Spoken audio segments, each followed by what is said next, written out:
बिस्मिल्लाहिर्रहमानिर्रहीम। अस्सलाम वालेकुम काश्तकार भाइयों, कैसे हैं आप? बात अगर अपनी स्टार्ट करूं तो ये पहले बता दूं कि ये साल किसान के लिए जो है ये बिल्कुल भी खुशहाली का साल नहीं है। किसान गरीब बहुत परेशान है। और किसान का यूं समझ ले कि पुरसाने हाल भी कोई नहीं। किसान के लिए कोई खुशखबरी भी नहीं है आने वाले वक्त में। फिल वक्त लग ऐसे ही रहा है मुझे। तो अब मौजूदा दौर के तनाज़ुर में किसान इतना परेशान है कि अगर वो सब्जियां लगाता है तो अब कद्दू आलू का हाल देख लें कि जिन लोगों ने वो कद्दू काश्त किया है उसमें जनाब वो रूटावेटर और डिस्कें वगैरह चला के उसकी तलफी कर रहे हैं। अब किसान बेचारा ये सोचने पे मजबूर है कि किसान बेचारा जाए तो किधर जाए, अगर काश्त करे तो क्या काश्त करे, किस फसल में उससे जो है वो कम अज़ कम उसका जो इन्वेस्टमेंट है उसका खाता लेवल हो सकता है। तो इस तनाज़ुर में इतना परेशान है किसान बेचारा, सोच रहा है, सोचने पे मजबूर है कि बंदा करे तो क्या करे।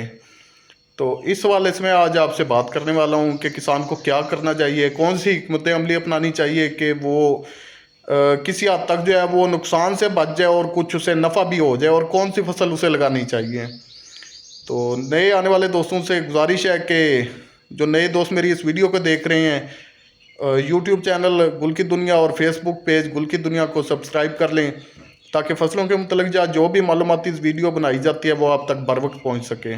बात की जाए अगर फसलों के हवाले से कि देखा जाए तो ओवरऑल हर फसल ही मंदे का शिकार है। अगर पिछले साल की बात करूं तो पिछले जो 1.5-2 साल गुजरे हैं उसमें काश्तकारों ने बड़े मज़े किए हैं। कुछ काश्तकार ऐसे भी थे कि जिन्होंने सब्जियात की जगह पे भी वो गंदम वगैरह काश्त कर दी थी और गंदम का बड़ा अच्छा और मकबूल रेट मिला था उन्हें, और उनका नुकसान बिल्कुल भी नहीं हुआ था। अब इस पिछले साल को देख लें और इस साल को देख लें तो गंदम का रेट भी ना होने के बराबर है। इस रेट में तो यूं समझ लें कि किसान को जो है वो खर्चा भी पूरा नहीं उसे वापस आता। आज काश्तकारों ने जो है वो सब्जियात की जगह आलू प्याज और इन चीज़ों की जगह पे भी गंदम लगाई थी और उन्हें अच्छा खासा प्रॉफिट हो गया था इस चीज़ का, और इस वजह से जो है वो सब्जियात के रेट ज़्यादा थे। अब गंदम की यूं समझ लें कि कमर में हुकूमत ने जो है वो छुरा घोंप दिया है। अब सब्जियात के रेट भी ख़त्म हो गए हैं और गंदम के रेट भी ख़त्म हो गए हैं, गंदम भी ज़ीरो पे आ चुकी है। बात करूं अगर गन्ने की काश्त के हवाले से तो बहुत सारे ज़िम्मेदार हैं जो उन्होंने मुख्तलिफ वैरायटीज़ काश्त की हैं, और अगर वो मिल में लेके गए हैं तो मिल वालों ने उनके अच्छे खासे पैसे मार लिए। यूँ समझ लें कि आधे पैसे मिल वालों ने मार लिए हैं। उन्होंने जनाब 300 रुपये का कह के उन्हें फिर रेट जो है वो 200 और 180 रुपये मन का भी रेट दिया और साथ में कटौती भी शुरू कर दी है। और अपनी जो शुगर की बात करें, फी 50 किलोग्राम चीनी के गट्टू पे उन्होंने जनाब 3,000 रुपये की रकम बढ़ा दी है। अल एरियाज़ में बात करें चने की काश्त की तो उन गरीबों ने चने की काश्त तो कर दिया, लेकिन चने की काश्त पे इस मरतबा बारिश ही नहीं हुई और उनकी फसल भी यूँ समझ लें कि जहाँ पे उनकी 100+ एवरेज आती थी वो भी 50% जो है उनकी एवरेज ख़त्म हो गई है अब इस साल। और अगर सब्जियों को देखा जाए तो सब्जियों में तो तकरीबन 5-6 साल के बाद ये उतार चढ़ाव आता है, कीमतें कभी ज़्यादा कभी कम। किसी साल जो है वो आलू 5 रुपये किलो सेल हो रहे होते हैं, और वही आलू अगर गर्मी में बात करें तो जनाब 200 रुपये किलो के हिसाब से भी सेल होते हैं। अब प्याज की सूरत हाल देख लें, मौजूदा प्याज जो है ये 30 रुपये फी किलो के हिसाब से 25 रुपये मार्केट में सेल हो रहे हैं, और यही प्याज जो है ये 450 रुपये पर के जी के हिसाब से भी सेल होता रहा है। हाँ, ओवरऑल अगर सब्जियात की बात करूं या फसलों की बात करूं तो यूं समझ लें कि ये जो साल गुजरा है काश्तकारों पे बहुत क्रिटिकल सिचुएशन रही है। ये साल किसानों के लिए या काश्तकारों के लिए बिल्कुल भी अच्छा नहीं रहा। और बात करूँ अगर कमज़ोर ज़िम्मेदार की तो कमज़ोर ज़िम्मेदार या जिसने ठेके पे लेके रकबा काश्त किया और सब्जियात वगैरह लगाई हैं वो तो इस साल ख़त्म हो जाएगा। वो वैसे यूं समझ लेके इस रेस से वो बाहर हो जाएगा, क्योंकि वो सरासरी नुकसान में गया है। 4-5 साल तो उसे लग जाएंगे इस घाटे को पूरा करते करते। और अगर गंदम की देखी जाए तो पर यूनिट जितने भी बाहर के ममालिक हैं उनके अखराजात जो है वो पर यूनिट कम आते हैं। हमारे जो ये सरमायादार बैठे हैं, ये मिडल मैन बैठे हैं, जिनकी मतलब पेस्टिसाइड कंपनीज अपनी हैं और ये खाद के कारखाने वगैरह ये अपने हैं, और ये खाद स्प्रे और जनाब इसके अलावा बीज के जितने भी ये सीड कंपनीज हैं, ये जितने भी सरमायादार हैं, ये हुकूमत के ज़ेर साया ये अपने कारोबार को वसी करते जा रहे हैं। ये हुकूमत के करता धरता ही हैं। गवर्नमेंट चाहे तो इनका ये काम रोक भी सकती है, लेकिन हमारी गवर्नमेंट जो है वो ये इन कामों में तो इंटरेस्टेड ही नहीं है। अगर इंटरेस्टेड हो तो हमारी ज़राअत किसी हद तक बच सकती है, लेकिन वो किसानों में या ज़राअत में इंटरेस्टेड ही नहीं है, क्योंकि वो गवर्नमेंट जो है वो उनकी प्रोडक्ट जो है उसे उसके रेट कम नहीं करते।